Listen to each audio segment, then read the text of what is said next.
It's episode 68. Today we have Cubing News, we're reading your emails, playing your promos, and we have a new question of the month. Hi, this is Daniel Goodman. Dylan Wang from Perm.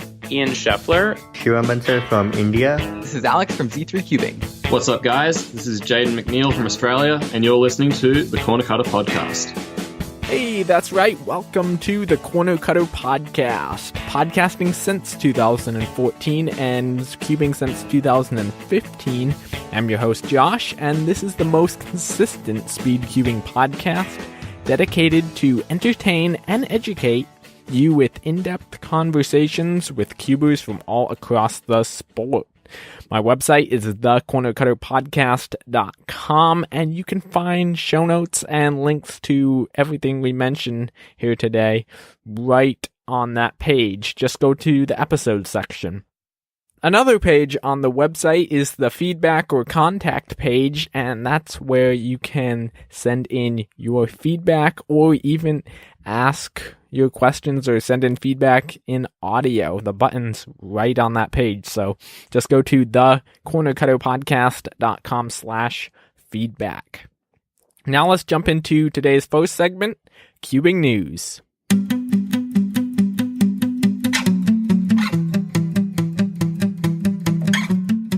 Okay, Cubing News, records, releases, and ratings. It's been quite a while since we had one of these shows, so just looking back over the past couple weeks or so, Max Hillard got the 3-blind mean world record. It is now 20.12, so just a couple hundredths of a second above 20 seconds, so sub 20 should be soon, and Max and Jeff are just keep going back and forth with the world record.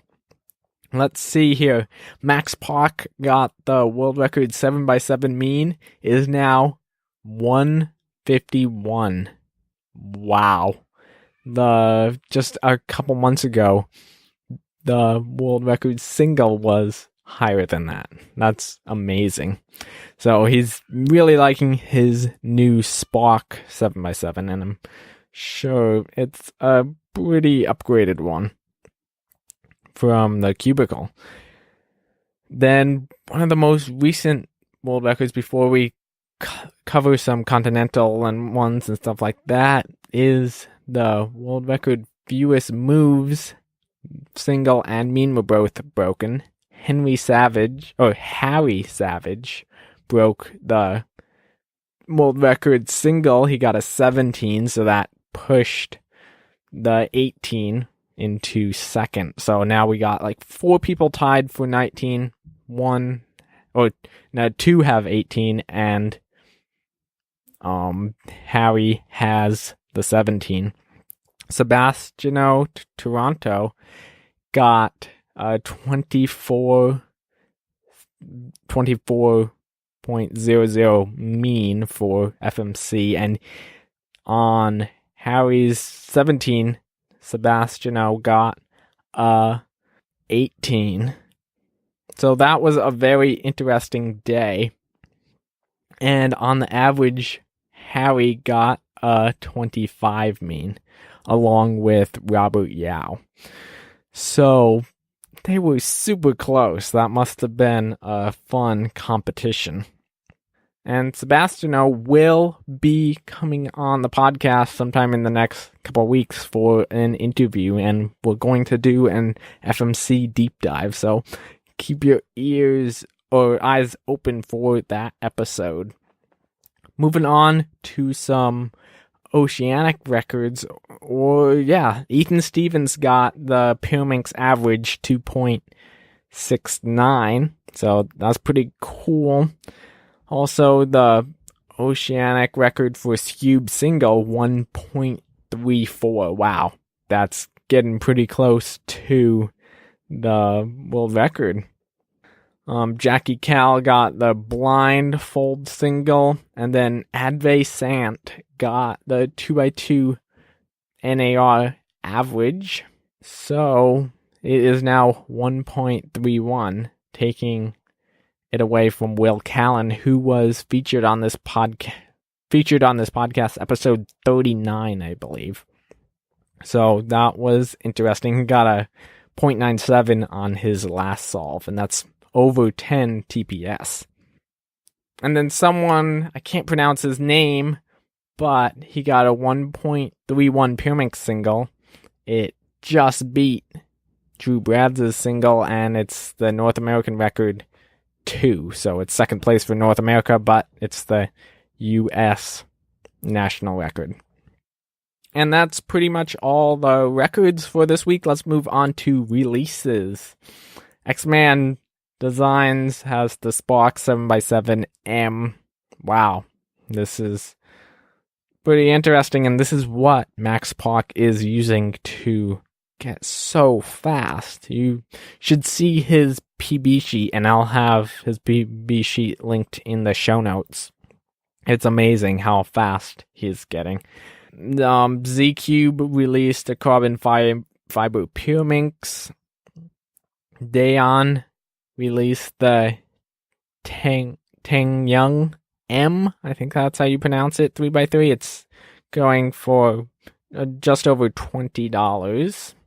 The Yushin Little Magic 5x5M came out recently as well. So the Yushin Cloud 5x5 is my recommended budget 5x5. So this one's going for about 15 right now.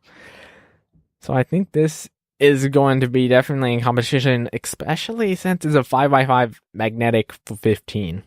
That's pretty good. The Moyu Alfu 7x7 GTS M was released, and that's going right around the time that the X-Man Spark was released. So wow, definitely some hot competition for the 7x7 market, especially since the Haze 7 was released a little while ago. Wow, so big jump in 7x7 hardware over the past couple months. Valk 2 has been out for a while. Shengshao Mr. M 4x4 and Mr. M 5x5 are looking pretty good. Those recently came out. And then MF8 has some crazy pentahedron cubes. And that's pretty much it.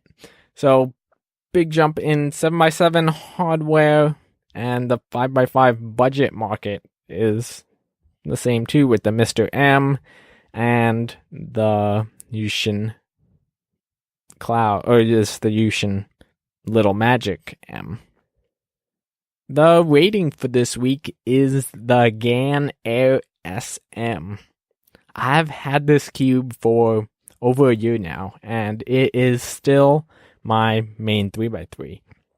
I use the green springs at pretty light tensions, so they're unscrewed a lot of the way. I really like this cube because it has really good corner cutting. It's fast. That's really what I need. I love fast cubes.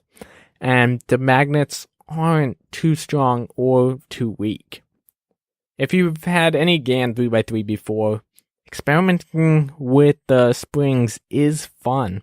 If you put the red springs on, or the orange ones, it makes it feel like a Valk, and then if you put the blue ones on, it makes it feel like a GTS 2.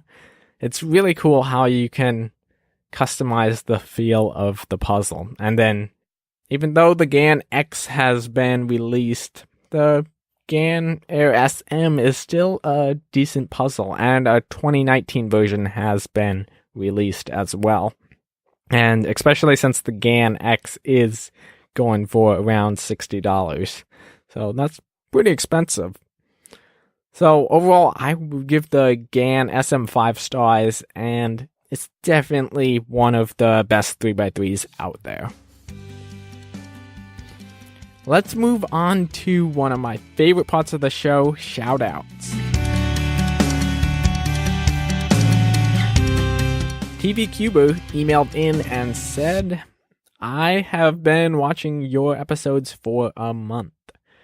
You are the best cubing podcast I have ever seen. You really put on the mindset of the average cuber, which is key for a cubing podcast. You involve cubers as much as possible into your episodes, which I really, it's in all caps, enjoy.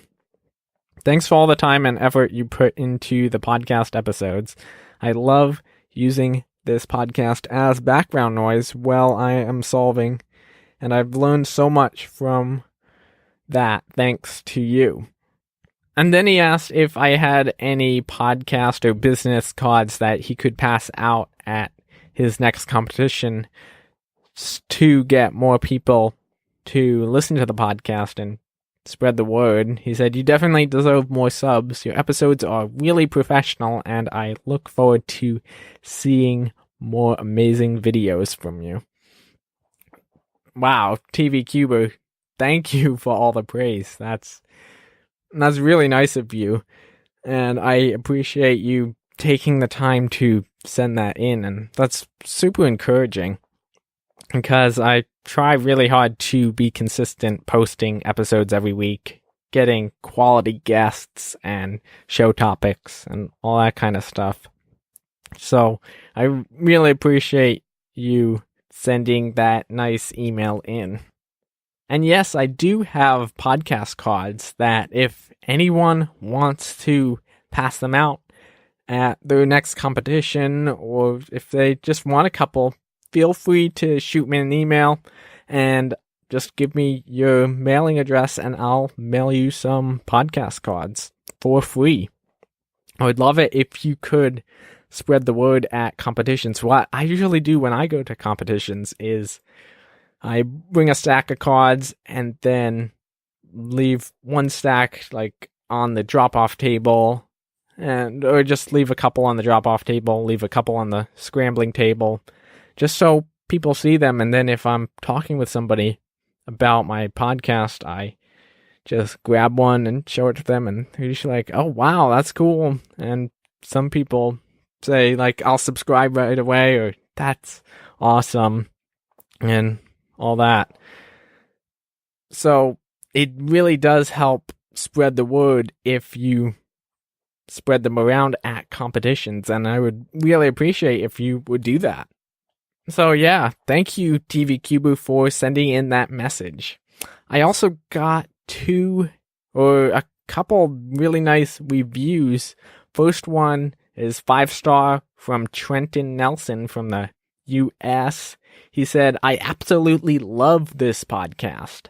I enjoy speed cubing, and this podcast helps me to enjoy it more. I love the consistency and the work that is put into this podcast. Keep up the good work." Thank you, Trenton. I'm so glad you left a review in iTunes. I really appreciate it. And then I also got a review from Germany. It's by freshcuber.de.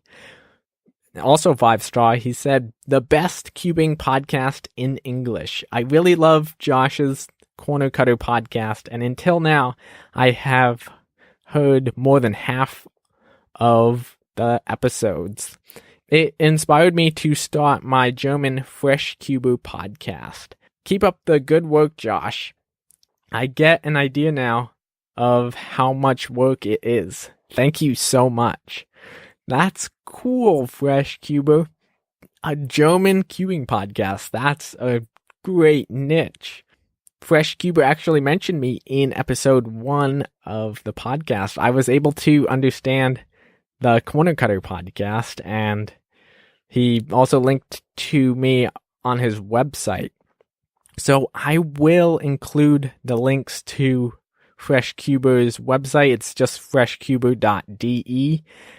And I'll also link to his iTunes page for the Freshcuber podcast. And yeah, so if you can speak German or understand German or whatever, definitely go check this podcast out. And I think this might be the first cubing podcast that is non-English. Not totally sure though. Jasper emailed in. He said, I love the podcast, and I know you are good at Pyraminx. I average around 4 seconds with layer by layer, and I know intuitive L4E. I'm trying to switch, and I'm fine with the V and the last 3 edges, but I'm really struggling solving the back edge quickly. Any tips? So we went back and forth a few times. I said 4 seconds with layer by layer is awesome, and it is. I was struggling to get sub 8 or sub 7 with layer by layer, and then I switched to L4E, so that's pretty good. I asked a few follow-up questions, and then I said maybe experimenting with inserting edges for a while to solve the V once and then put edges in multiple times without totally solving the cube. So just keep experimenting which colors go where and all that kind of stuff, because it is pretty critical to know that step, because it's usually, it is one of, well, I don't know if it's one of the harder parts, but you can struggle with it. Then he also asked, he said he tends to +2 a lot in competition for some reason when he's nervous. And he can accidentally unsolve a tip while dropping the Pyraminx. Any ideas on how to prevent this? My idea was, instead of just throwing down the Pyraminx when it's solved and stopping the timer, try to drop the Pyraminx and move your hands out and then down to stop the timer, so you're not like forcing the Pyraminx down where a tip could turn. And also, other thing is he didn't have a stack mat, so he couldn't practice it that much. So practicing Pyraminx on a stack mat is important as well, because in my opinion, Pyraminx are one of the hardest puzzles to pick up, especially when you're trying to solve tips at the same time and all that kind of stuff. So it's really pretty important, if you want to do well in comp, practice at home with a stack mat on Pyraminx. So those are my tips. I got a really nice comment on the Ian Scheffler post on my website. It's from Simon. He said, "Whoa, this was one of the best ones. Keep up the great work, Josh. An interesting man and an interesting conversation." He's talking about Ian there. "Love the book and love the podcast. Looking forward to next Thursday again. And happy cubing." Thanks for the kind words, Simon. That is super encouraging, and Ian Scheffler's interview was one of my favorite episodes as well. And then Simon also had a few questions. He said, "What's your main cube and what cubes do you do?" So, I talked about earlier. Oh, my main cube, is that talking about an event or main 3x3? Well, I'll say both. 3x3 main is the GAN Air SM, like I talked about earlier. And then my main event is Pyraminx. I average right around 3.5 seconds. So I'm pretty decent at it. Cubes that I do 2x2 through 5x5, Pyraminx, Scube, Square One, Clock, Megaminx. What else is there? I like Master Pyraminx is fun, although it's not an event. 2 blind, 3 blind. I've tried multiple times in comp, haven't got a success. What else is there? I think that's it. So yeah, 2 through 5. So, I can solve Pyraminx as well. I averaged like around 40 or 50. And that's fun. And then a bonus question Simon had is, how do you think you should record your Rubik's Cube solves? Because I do it really badly, either by putting the camera behind the Rubik's Cube or putting it on a music stand behind me, which you cannot bring to a competition. Yeah, if you're recording it for a competition, it sounds like that's your question. My favorite place is if pretend you're sitting at the solving station on the right side of the table, so the judge is on your right. Instead of putting the camera directly behind the puzzle, I like putting it at a 45-degree angle to the left. That way, when the judge takes the cube cover off, he can't block the view. So I've had multiple times where I've had it straight in front of me, facing me, and the judge puts it right in front of the camera. So that's pretty annoying. So 45-degree angle facing you, and so especially if you have a wider angle camera, it'll get your whole face and all the way down. And then bonus tip, if you're solving big cubes or longer events, like if you're slower at Megaminx and you still want to record them, put the camera on the table, like right next to the stack mat. Make sure you still can't see the screen, and have it facing down toward your lap. So when you sit back to solve, so it's way more comfortable to solve when you're sitting back, you still can get the whole solve on the camera. So it's basically videoing the stack mat. So it's like to the right or left of you, depending on where you're sitting. And what's in the camera screen is the stack mat and then your lap. And so you can solve the puzzle and still have the puzzle in view.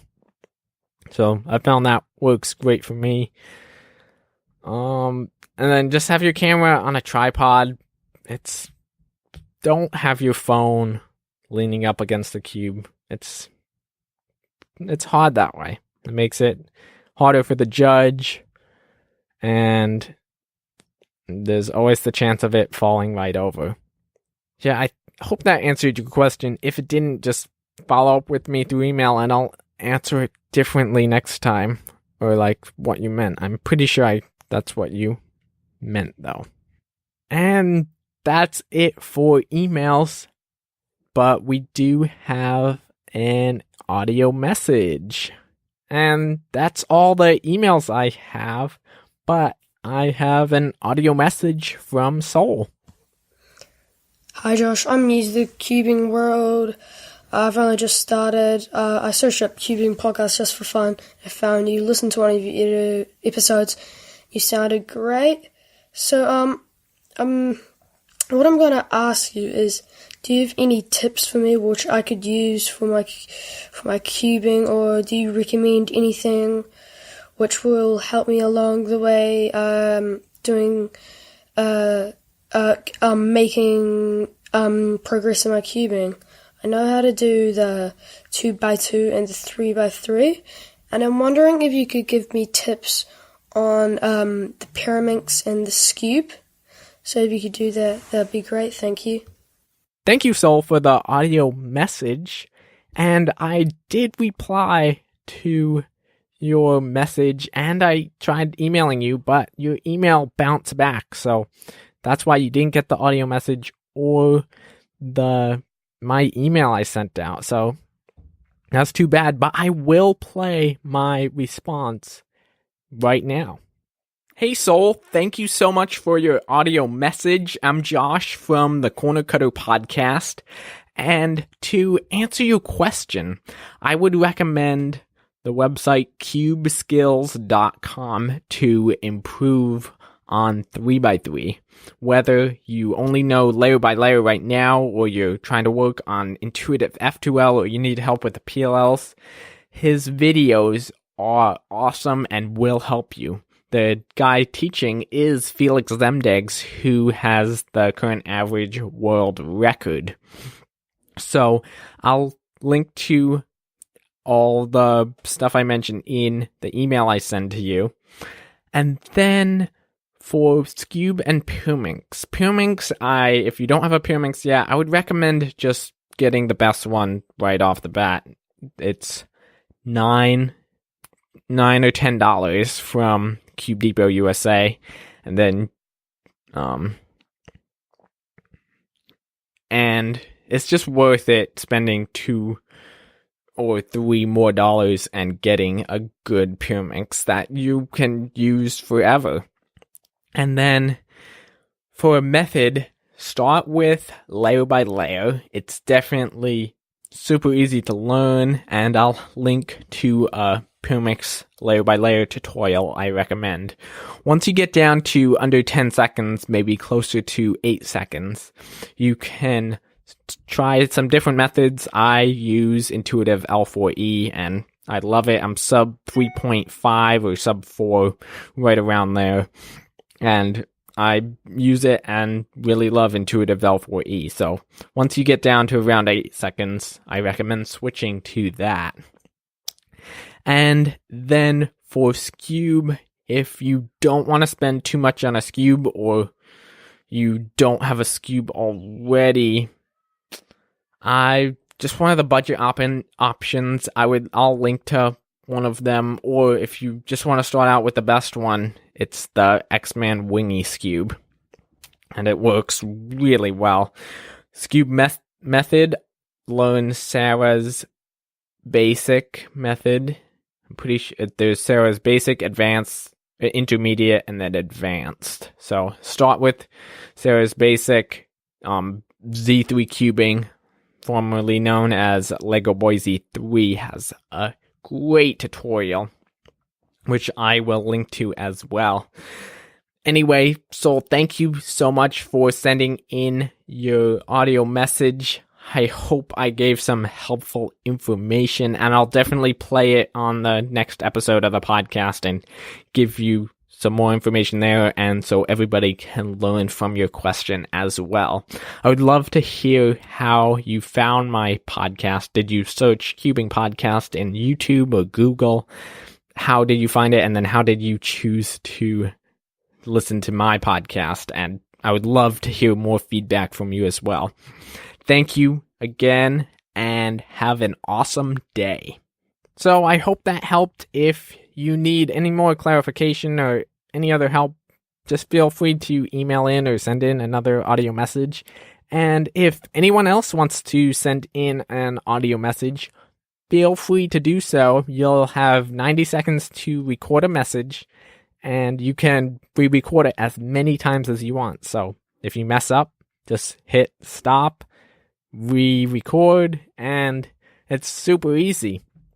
Or if you need to send a longer message, just record it and attach it to your email. And the easiest way to send in an audio message is to go to thecornercutterpodcast.com/feedback and click on record an audio message. And now let's move on to Alg of the Week. Okay, this week's algorithm is the JA Perm. It's the alternate one to the JB Perm, obviously, which is the fun one, which people do all the time, and the popular one. So, you hold it, so it's basically you hold it like an upside down P. So, the point is facing away from you. So, if you were to just flip the P over, it would be right there. And the arrangement of the solved pieces is the letter P that I am talking about. So, to do this algorithm, you do X, so it puts it on the backside. Then you do R2 prime, F, R, F prime, R, U2 prime, that's important, as well as the R2 prime. Then you do small r prime, U, small r, U2 prime. And it's solved. So, super interesting algorithm. I got this algorithm from JCB Short Films. That's the one he uses. And when you can do it well, it's extremely fast and it looks extremely cool. So I'll have this algorithm in the show notes as well as the link to his channel. So let's move on to some updates.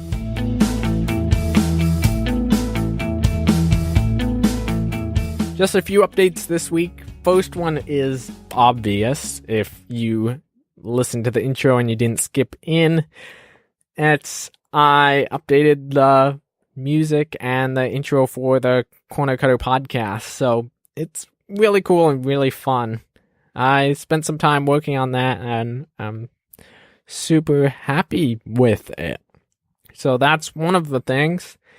Then, if you haven't checked out the magnets page, the clock magnets page on the Corner Cutter podcast website, that's the page where I sell clock magnets. I sell 8 ring magnets and 8 of the discs, so you can make a fully magnetic clock. I updated that like just a couple days ago. So if you haven't looked at it at all or haven't looked at it in a while, I recommend going to check it out. And it also has some customer feedback as well. And thankful for those people, Griffin, Leo, and Soccer Turtle Cuber, all left feedback. Thank you guys for that. And also a different thing, I have some YouTube commenters have been asking about this recently, and that is how you can support the show with using my affiliate links and codes. So, for example, at Speed Cube Shop, you can click through the link I have on the cornercutterpodcast.com/support, and then you can use the code cornercutter to get a discount, and that helps me. A little bit of the commission goes toward me, so it can help the podcast. And then with Cube Depot and the Cubicle, you just have to use the code cornercutter, and you get like 5% off your order, and it supports the show as well. The important thing with Speed Cube Shop is you have to click on the link, but the other ones you just have to use the code. And I have other cube stores as well, like Can Cube and a few others as well. So go check that page out and help support the show. The cornercutterpodcast.com/support. Oh, one thing I forgot about in the shout out section is you guys commenting on YouTube. I always love to see your comments. That's always, when I check my email, I love seeing the YouTube notifications, new comment. It's fun. I've gotten some great comments and some awesome feedback on YouTube recently. Next time I will read some of that. I just forgot about it this week, but I still wanted to let you guys know that I really enjoy seeing your comments, even if it's just one sentence about what you liked about the episode or something like that. That's total encouragement to me. Now let's move on to some audio promos. And so these are actually sort of like collaborations. So I'm playing these audio promos of some YouTubers, and then in return, they will mention me on their YouTube channel. So it's a win-win for both of us. And let's get started with the first one. Hey, I'm Spectrix, but you can call me Spec. I've been making videos for around 3 years. I make cubing videos and occasionally gaming videos, but I prefer to make cubing videos now. I just got a sub 10 single, and that would be a very interesting video. I think you guys would enjoy, and it's a reconstruction, and it's a really easy scramble. Like I said before, I make cubing videos, and I go to competitions. So yeah, this is Spectrix. I hope you enjoy this podcast, and I hope you enjoy. Great promo there, Spec. So you guys definitely go out and check out and subscribe to his channel, and I'll have the links to all the channels in the show notes for this episode. Hi guys, my name is MacLeod, and on YouTube I'm known as that one Asian dude. I'm currently a 12-year-old speedcuber living in the Pacific Northwest, and I've been making videos since about September of 2017. While I generally focus on uploading both my unofficial and official solves, I also occasionally make some unboxings and reviews. If you're new to my channel, then perhaps you can watch my 29.05 official 4x4 average, because it is, in my opinion, one of my greatest achievements. Once again, I'm Darwin Asian Dude. Thank you, that Asian dude. Hope you guys go check out his channel as well. Hi, my name is Mia, and my channel is Mia Cubing. I've been making videos for about 2 years now, and on my channel I have tutorials, unboxings, and competition videos. Some of my most popular videos are tutorials, such as tips and tricks for getting faster at Pyraminx. And this year I have a lot of new ideas for videos, and I'm really hoping to grow my channel more. So please check out my channel, Mia Cubing. Thanks, Mia. Again, all the links to these channels will be in the show notes. Hey guys, this is Ian from YouCuber. First off, I want to thank Josh for giving me this opportunity. I've been cubing for about 2 years, and I've been sharing my experiences on YouTube along the way. I think I was the first to do a video on the black and white stickerless mod for Square One. I also have a pretty good 4x4 assembly video out there if you need help. I do solve videos, and I go to competitions as well.